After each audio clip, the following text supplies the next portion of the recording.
Egaa sodaatina ililcha farfadhaa durichaatu dhufee gammachuun jiraadha.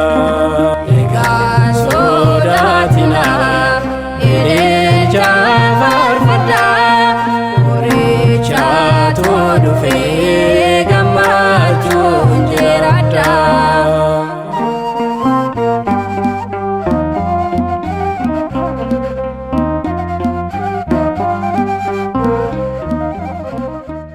Harka fuuni daawwattoota keenyaa baga guyyaa dhaloota Yesuus Kiristoos kan bara 2015 jala bultii nagaan ittiin isin ga'e jenna. Guyyaan irratti argamnu jala bultiidha. Guyyaa kanatti immoo sirnoonni gaggeeffaman sirnoonni garaagaraa jiraachuuti ni malu. Haa ta'uutii garuu wayita ayyaanni dhaloota guyyaa Yesuus Kiristoos kun kabajamutti akkaataa kamiin kabajama? Ayyaanni kun wayita kabajamu duudhaawwan akkamii of keessaa qaba? Yesuus Kiristoos dhalachuunsaa dhala namaaf bu'aa maalii buusee maali wanni kana wajjin wal qabatee jiru kan jedhu isin biraan geenyaa isinis turmaanni keessan haga xumura qophii keenyaatti akka nu waliin ta'u isiniin jenna.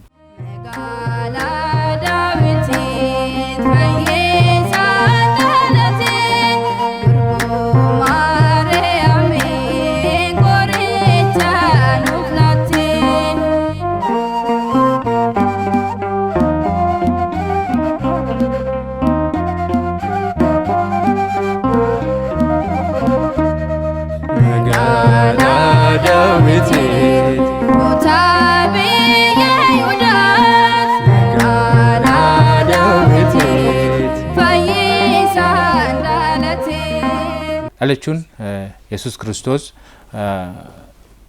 kun bu'aa maalii qaba? Maali dhalachuun kun kan jedhu mee dhalachuudhumarraa haa jalqabnu mee dura isinurraa haa eegallu.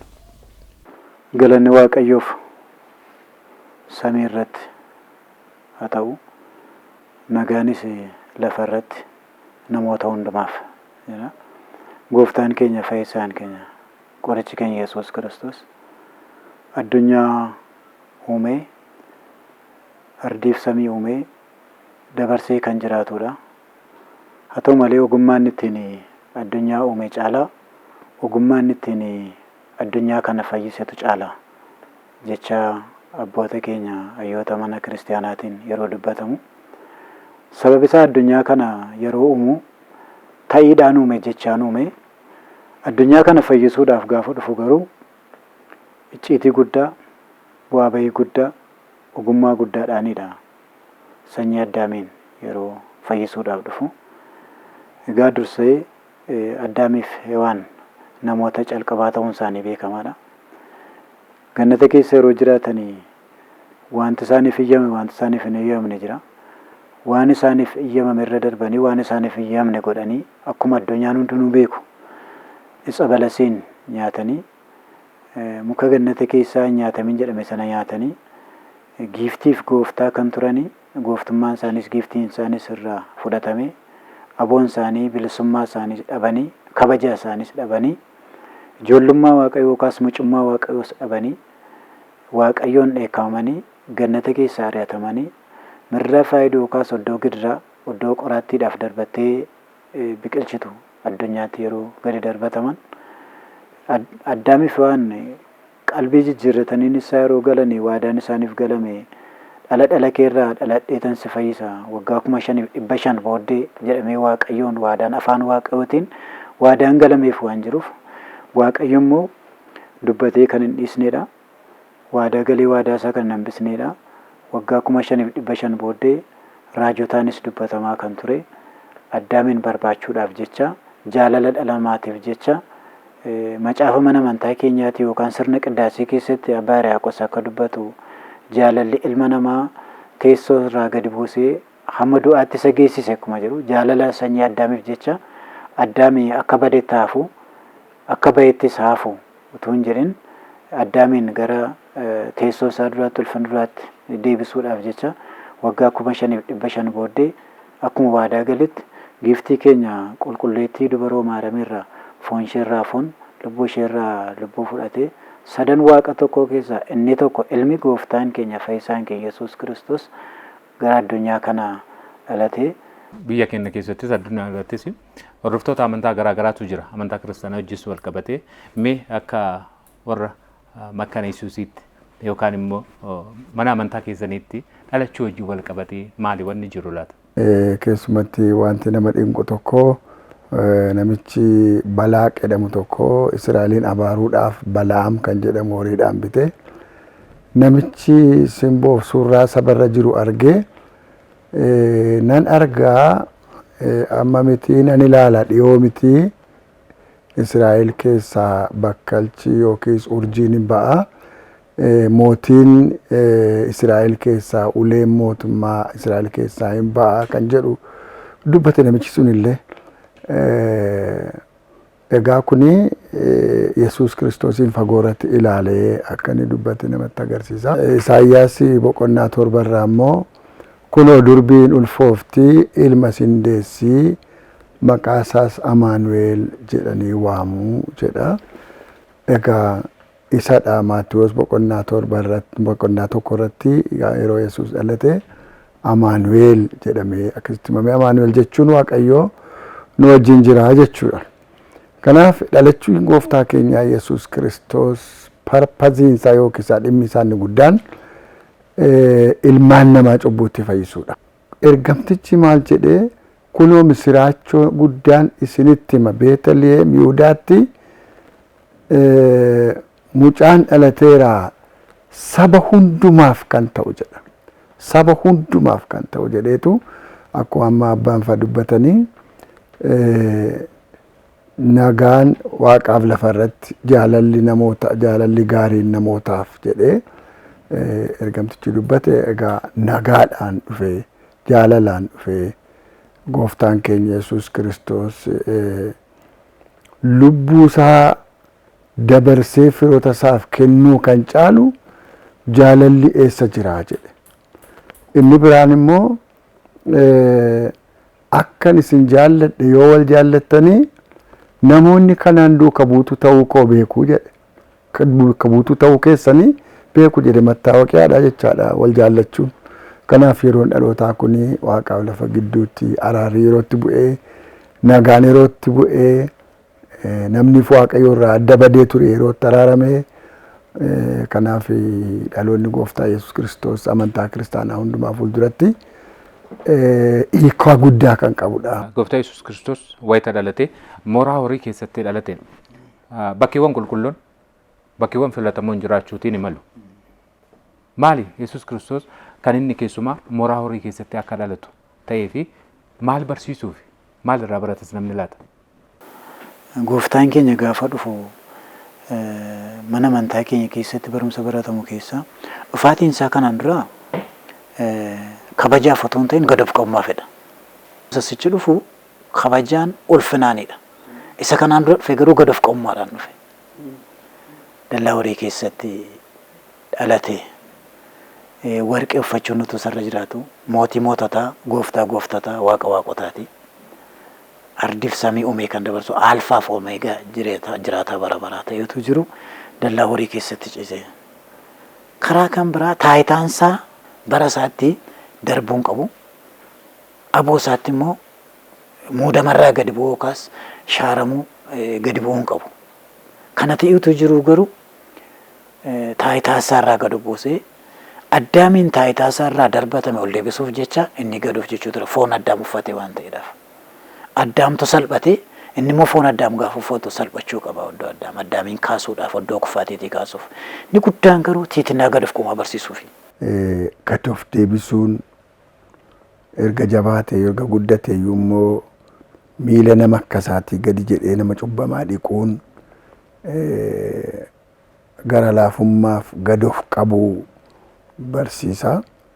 Kanaaf namni Yesuus Kiristoos jalaa miliqee hafu hin jiru. Hiyyuma isa dhumaarraa gadi bu'ee achitti dhalate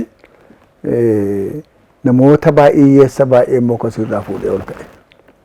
Kanaaf waa'ee Yesuus Kiristoos ajaa'ibaa dubbattee fixuu hin dandeessu.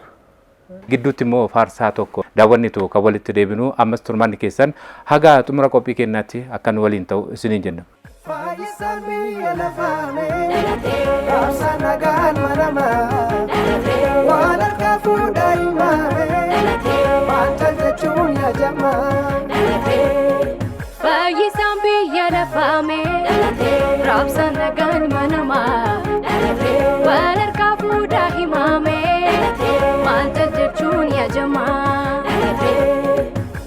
Eessaan biyya lafaame raabsaan nagalma namaa wal harkaa fuudhaa himaame maal caljachuun yaadamaa.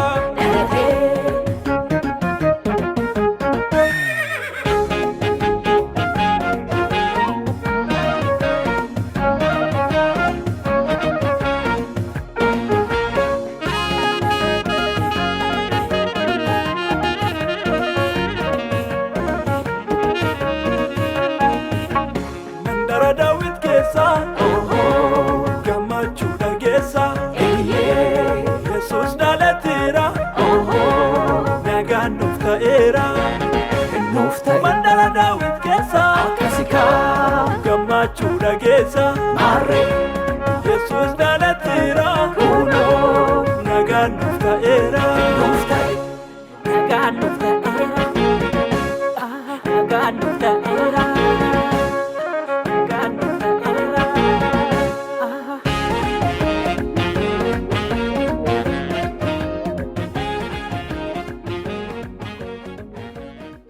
Walitti deebinee jirra.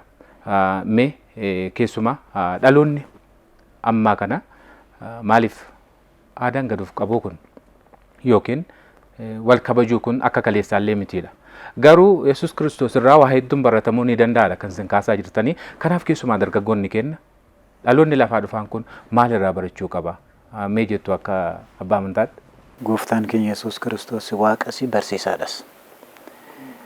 Namooti afaaniin barsiisan inni hojiidhaan isin barsiisa. Gara caalu gochaadhaan kan inni barsiise caala.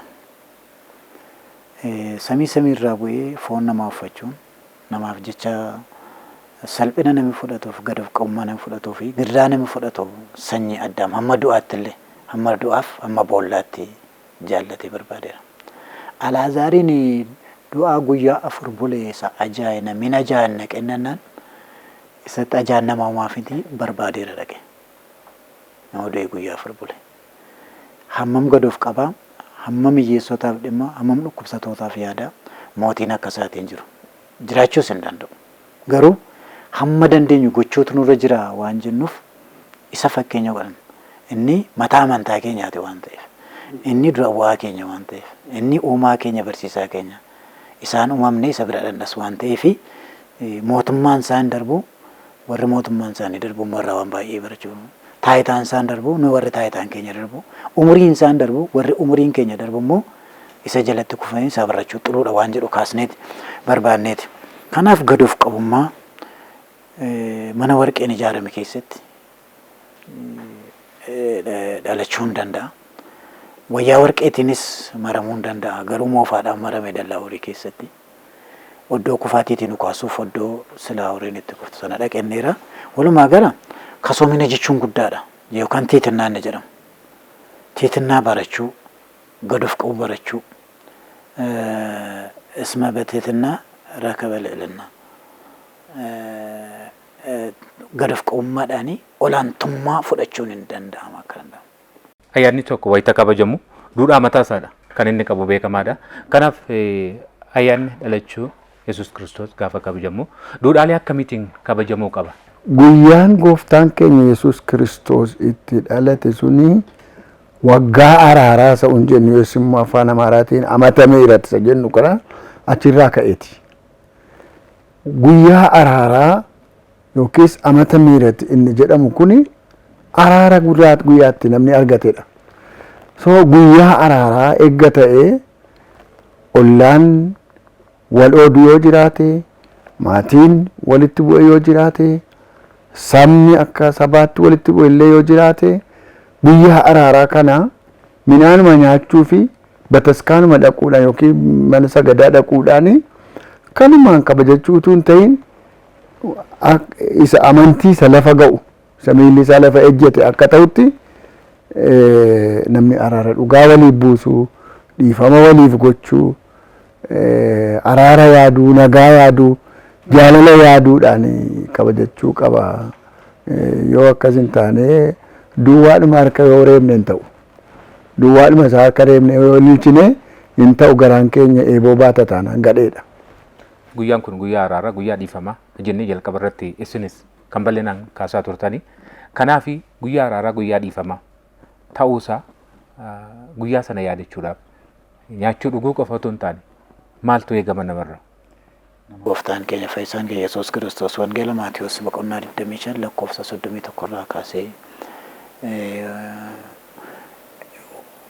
ilmi namaa ulfina isaatiin ni dhufa yoo deebi'e ni jedhee tikseen hoolaadhaaf reetti akka adda baasu reetti bitaa hoolota mirga akka dhaabu gooftaan keenya Yesuus Kiristoos gaafa dhufu cubbamoota bitaa qulqulloota mirga isaan dhaaba warra mirga isaa jiraniin uma biyya lafaatiin dura kan isin qophaa'e gammachuu abbaa keessanii beenaa galaa beelofnaan beelana baastaniitu dheebonnaan dheebona baastaniitu daarraan natti buustaniitu hidhameenaan na gaafataniitu keessummaa ta'eennaan na gaafataniitu isaaniin jedha qulqulloonni gaarummaa godhanii muun barbaada waan ta'eef maali yaa gooftaa hom keessummaa taatee dhuftee hom beeloftee hom daartee hom dhukkubsattee dhufnee si gaafannee si goone gaarummaa kana si goone dhuguma dhugoon isiniin jedha xixinnoota kootiif kan gootan anaaf gootan gara gammachuu abbaa keessaniitti gala uma biyya lafaatiin dura kan isiniif qophaa'edha cubbamootaan deebi'eetu isaan qulqulloonni abbaa isaanii fakkaatanii mootummaa qaloo cubbamootaan garuu beelofnaan beelanan baasan warra abbaa kootiin abaaramtani kanaaf fuulduraa deemaa jedhaan jedha ishee xinnoo kana gochuu waan dhabaniif beelofnaan beelanan baasne dheebonnaan dheebonan baasne daarraan natti nu uwwisne dhukkubsannaan nan gaafanne keessummaa ta'e nan simanne isaaniin jedha yaa gooftaa si arginee kan hundumaa sii gochuu dinne yeroo jedhan nama fuulduraa deemaa xixinnoota kootiif kan hin goone anaaf hin goone akkas jechuun hiyyeessa nyaachisuu obaasuun dhukkubsataa gaafachuun waaqayyoon gaafachuu waaqayyoon simachuu keessummaa simachuun argitanii Abrahaam abbaan keenya abbaan amantaa keenya dura Abrahaam keessummaa simachuu jaallachuu keessa sillaasota abbaa filma foora qulqulluu mana isaatti simateera waan ta'eef hamma hoonaa waa'een Abrahaam utuun ka'in na fulaaf amantaa jirutti jechuudha waa'ee keessummaa waa'ee qulqullina taanaan kanaafuu namni waa keessummaa simate waaqon isa amantiin gargar qoodan miti isa gitaan wal ilaalan miti isa wal nyaatee dudda namaa baasu miti isa fudhatee bor namaa deebisu miti isa fudhatee namaa deebisu biddeen kee bishaan irra buusi bor argattaadha waan ta'eef Solomoon hiyyeessaaf kennuun waaqayyoof liqeessuudha waan ta'eedhaaf xixinnoota kootiif kan hin goone anaaf hin goonesin jedha kanaafuu hiyyeessota ollaa jiran nyaachisanii obaasuun wajjin ayyaana ayyaaneffachuun tokkoffaa seenaa gaarii fida dhaloota kanaaf dhalooti kun wal danda'u wajjin ce'u wajjin nyaachuu wajjin dhuguu barata malee warra yaadachuun baratu barumsa ijoollee mana keessaa guddattuuf karaa kan biraa eebba sadaffaan garuu waaqayyoon keessumaa waaqayyo biraa gatii guddaa argachuudha har'a immoo nama sana beela baasee dheebu baasee ayyaana kana nu wajjin gammadee oole jechuun waaqa osumatti gammade jechuudha. Oromoon aadaa isaa keessatti xinnaan akka guddaa kabaju guddaan illee xiqqaa akka kabaju kennuun garaa dhiifamaa garaa araaraa waliif qabateetu yeroo ta'u ayyaana tokko kabajullee kan inni baraabaratti ce'us jechuudha. Kanaaf mee akkamiin waliin madaaltu Oromoo bira wanni jiru sunii fi wangeela irrallee wanni jiru sun maal fakkaata wanni jiru? Firooma baay'ee qaba. Ala baay'ee aadaan uummata Oromootiif aadaan macaafa qulqulluu waliin lolu. Uummanni keenya yeroo bishaan kadhatan aannan kan namaa kennuudha. Yoo farsoo kadhatan immoo daadhii kan namaa kennuudha. Akkasumatti gaarummaa qabachuu barbaanne. Amma minaalbaata erga wangeellis babal'atee qaroominis babal'atee namni akka waan hin baasneetti gaarummaa sana gara laafummaa sana jaalala sana akka waan hin baasneetti ilaalee natti fakkaata waan harka ofii keessa jiru madaabiin harka ofii jirtu warqeen harka ofii jiru madaabii fakkaata jedhu fudhataman qabu waan ta'eedhaaf malee namni keenya akkasumatti yoo amma wal lolee jireenya ijoollee jiraatu ture uummati keenya wal dhiisee mataa wal falaxee wal waraanee galeetu bor wajjin nyaata mana firdi beetiin naqu namni mana murtii namni dhaqee naqu dur naqu asitti dhufe malee jaarsoliin darbu wada keessimmoo akka ijoollee taa'e miti gooftaan yoo akka ijoollee taatan malee mootummaa kun dhaaltanii dhagaddee bitanii ijoolleen qiimiin qabdu uummati keenyas qiimiin qabu ture sun sabaaf sablammin abalijii ta'ee Amaara Oromoodha Guraageedha Tigireedha hin jedhu uummati keenya dur amma marzii siyaasii fidee nutti naqeedha uummati keenya kan gargaaru wal nijaachisaa jiru. Nus dhiqnee guddanne miila nama. Ani nama beeknee miila dhiqnaan dhufaa na bushaa keessummaa rabbiitii jedha dubbise. Bulaa kamanni kan waaqayyooti jedhu. Ol galaa eessaa akka inni dhufe maal isaa namni beeku hin jiru. jaarsoliitu galgala yoo ta'anii haasaan eessa biyyi keessan immoo jedhanii akkas kaasanii ani iddoo akkasii ta'e walitti malee isa samaadhaaf miti baruu barbaadu wal baruudhumaaf gowwummaa se'ee namni isa duri sana gowwummaa se'ee isa warri keenyatti jiraachaa turan sana isa wal jaallatan sana gowwummaa se'ee al tokko wantoota amma biyya keenya keessatti ta'an kana eessaa haaraatu galee laata nama Itoophiyaawwiin taanetu galee laata nama biyya kana hin beeknetu galee laata Oromoo nama lakkasiin qabu Amaarriyyuu amala akkasiin qabu Qomoo kan biraan amala akkasiiyyuu namni naguma wal duukaa jiraachaa ture namni walitti bu'u immoo noormaaliidha foonii walitti bu'a namni kanarraan kaneef wanti hadhaan kun eessaa dhufee dhiibboo namatti ta'a natu as tasaasabii kootu sirrii miti immoo namni qaroomee asirra ga'ee si jechisiisa malee amma wanti jiru badisa biyya waan balleessu biyya wanta dheekkamsa waaqayyootiif kennu wanta biyya nagaa dhowwatu xinneessu amantaan kenna aadaa kenna wal simee akka adeemuu fi maaltu nurraa eegama kan jettu daqiiqaa lamman tokko sinii kenneetanii gara goola buutti deemna jechuudha gara keessanitti hin deebi'a. Safuun nuti qabnuuf aadaan nuti qabnu wal kabajuun nuti qabnu amantaa keessatti gahee guddaa qaba. Amantaa keessattis wal sodaachuu jira wal kabachuu jira aadaa keessatti wal safeeffachuu jira. Sinii galee kanaafuu gabaawoo dhaqan lagawoo dhaqan harmootiidhaaf abbootii akka itti godhan caafii si bira geenye ergineerra. Macaaf immoo maal jedhare abbaa keetiif haadha keetiif kabaja kenni umuriin kee akka dheeratuttidha. Kabaja abbaatiif jecha kabaja haadhaa fi hiriyaa haadhaaf abbaatiif jecha waan nyaatullee namni lafa kaa'ee marcuma gadhiisa. Seenaa tokko keessattuu isinii tokko hin darba. Mucaatu dargaggeessa ta'ee akka kana marcumarra taa'a.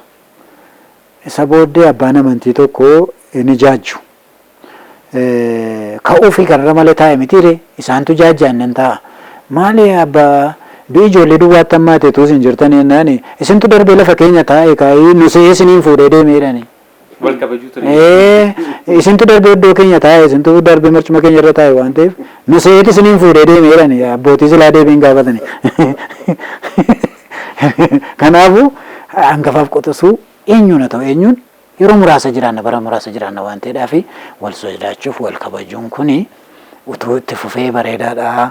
Amantaan aadaan dhiboo aadaan amantaan dhiboo. Amantaan jireenya lubbuuti.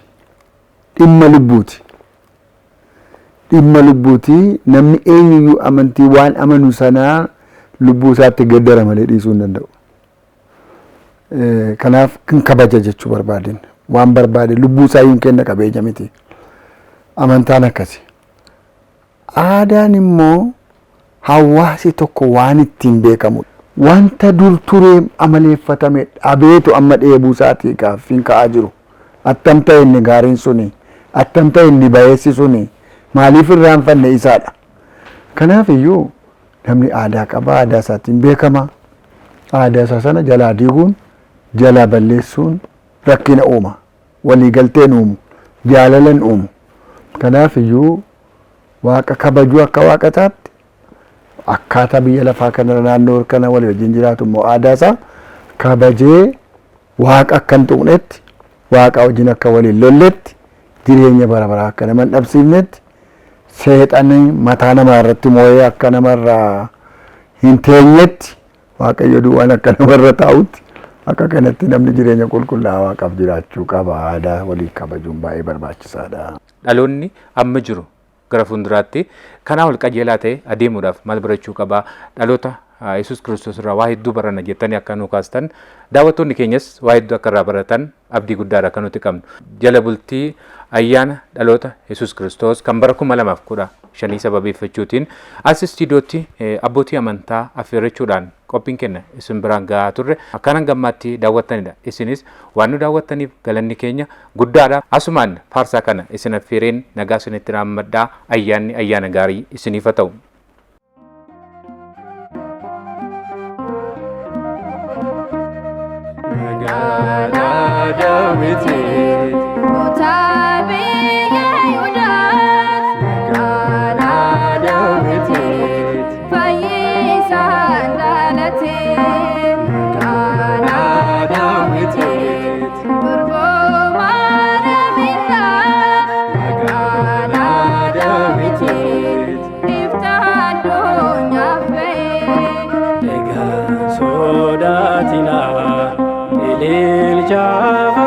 farda Durichatu dufe gammachuun jiraadha Egaa sodaatina Iricha farfadha Durichatu dufe gammachuun jiraadha